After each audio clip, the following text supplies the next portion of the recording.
Imagine a small Canadian town along the icy edge of Lake Erie. A hospital, once a place of hope, had become a place of strict rules. During a time of illness, these rules made things worse. Ventilators hurt tired lungs, sedatives kept patients asleep, and untested drugs were used carelessly. The wards were scary places. Patients came for help, but many got worse because of these measures and their families couldn't visit them. Mr. Grayson, the hospital's strict administrator, enforced the rules with an iron fist. "This is the standard," he said. "If you don't follow it, you put us all at risk." But in Windsor and Essex County, some doctors and nurses refused to let the system's rules harm people.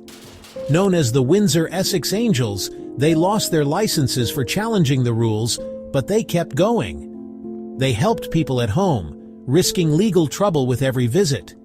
Using banned but effective treatments, ivermectin, oxygen therapy, vitamins, they offered help where the hospital failed. One cold night, Dr. Elise, a strong but quiet doctor, met with families whose loved ones were suffering in the hospital. Together, they made a plan. Patients who could still decide would sign papers giving the angels the power to demand their release. Thomas, a carpenter struggling to breathe in the hospital, signed the form with a shaky hand. Dr. Elise walked into the ward with the papers and faced Grayson's angry look. "He's my patient now," she said calmly. Grayson was furious but couldn't break the law. In Thomas's small home, the angels got to work. They stopped the sedatives, replaced the ventilator with gentle oxygen, and gave him treatments the government had banned. Day by day, he got stronger, showing their care worked. The angels went from house to house, each rescue a risk, not of arrest for theft, but of fines and punishment for defying the system's rules. "We'll face whatever comes," Dr. Elise told her team, her eyes on a patient's rising chest. "No one should die from their treatments when we have the cure." Word of the angels' work spread through the town, a whisper of hope against the hospital's aggressive stance. By the time Grayson and the officials called Dr. Elise to a hearing, things had changed.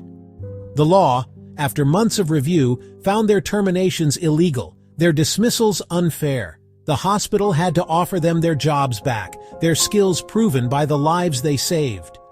Yet some angels refused, having built successful practices in the community. Free from the hospital's control, their success a quiet victory. The officials were unhappy, but the town saw it clearly. This was a sign from God. He had guided the angels' hands, turned their exile into victory, and shown that kindness, not force, wins.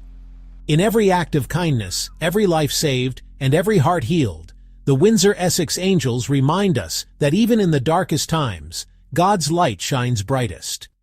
Amen.